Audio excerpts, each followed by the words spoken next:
নমস্কার বন্ধুরা, আশা করি সকলে ভালো আছেন। আমি আবারও একটি দারুণ স্বাদের নিরামিষ ডাল রেসিপি আপনাদের সঙ্গে শেয়ার করব। আজকের রেসিপি মোচা দিয়ে মুগ ডাল। রেসিপিটি শুরু করার আগে একটু অনুরোধ, ভিডিওটি ভালো লাগলে লাইক কমেন্ট করবেন এবং সাবস্ক্রাইব করে পাশে থাকবেন।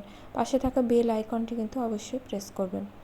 মোচা ডাল করার জন্য প্রথমে আমি মোচাটা ভালো করে বেছে নেব, তারপরে যতটা সম্ভব ঝুরি করে বানিয়ে প্রেসারে 2টো সিটি দিয়ে সেদ্ধ করে নেব। মোচাটা সেদ্ধ করার সময় আমি কিন্তু অল্প হলুদ দেব, এতে মোচা কিন্তু কালো হবে না। সেদ্ধ করে ঠান্ডা হতে দেব। অপরদিকে আমি একটু মশলা করে নেব। আমি বাটা মশলায় রান্না করতে স্বাচ্ছন্দ্য মনে করি, আপনারা চাইলে গুঁড়ো মশলাও ব্যবহার করতে পারেন। মোচাটা আমার ঠান্ডা হয়ে গেছে। এই মোচাটা আমি অর্ধেকটা মোচা ঘন্ট করব এবং অর্ধেকটা দিয়ে ডাল করব। সেদ্ধ মোচাটা আমি ভালো করে প্রথমে চটকে নেব। এবার একটু কড়া বসিয়ে দেব, দিয়ে দেব মুগ ডাল। মুগ ডালটা শুকনো খোলায় একটু ভাজা ভাজা করে নেব, তারপরে ভালো করে ধুয়ে আমি সেদ্ধ করে নেব। সেদ্ধ সময় কিন্তু আমি প্রেসার কুকার ব্যবহার করিনি, অল্প নুন দিয়ে ডালটা সেদ্ধ করে নেব। ডালটা আমার সেদ্ধ হয়ে গেছে, এবার নামিয়ে রেখে কড়া বসিয়ে দেব। দিয়ে দিব সর্ষের তেল। রান্নাটি কিন্তু আমি সর্ষের তেলেই করব। তেলটা গরম হলে ফোড়নে দেব তেজপাতা, একটি শুকনো লঙ্কা, আর দেব গোটা গরম মশলা। গোটা গরম মশলার মধ্যে আমি নিয়েছি দারচিনি, এলাচ এবং লবঙ্গ। ফোড়নটা সাঁতলে নেব। গরম মশলার সুগন্ধটা বেরোলে আমি দিয়ে দেব গোটা জিরে। আবারও ফোড়নটা আমি ভালো করে সাঁতলে নেব। এবার বেশ কিছু বাটা মশলা যোগ করব, অর্থাৎ যেটা বেটে রেখেছিলাম। দিয়ে দেব জিরে বাটা এবং আদা বাটা।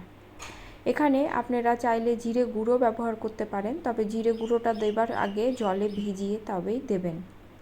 মশলাটা আমি ভালো করে কষিয়ে নেব। দিয়ে দেব এর মধ্যে হলুদ, আর দেব ঝাল লঙ্কার গুঁড়ো।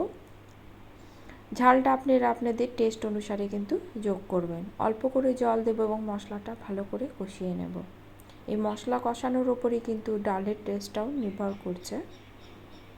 বেশ কিছুটা কিশমিশ, সেটা আমি এই মশলার মধ্যেই দিয়ে দেব। এতে মশলা কষাতে কষাতে দেখবেন কিশমিশটা বেশ ফুলেও যাবে, খেতে কিন্তু বেশ ভালো লাগে। 3 থেকে 4 মিনিট আমি মশলাটা কষিয়ে নিয়েছি।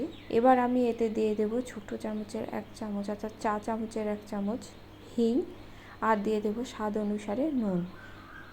অল্প জল দিয়ে আবারও মশলাটা আমি মিনিট 2 মতো ভালো করে কষিয়ে নেব।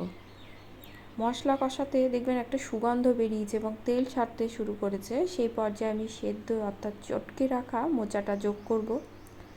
মোচাটা দিয়ে মশলার সঙ্গে এবার আবারও ভালো করে কিছুক্ষণ ধরে কষিয়ে নিতে হবে।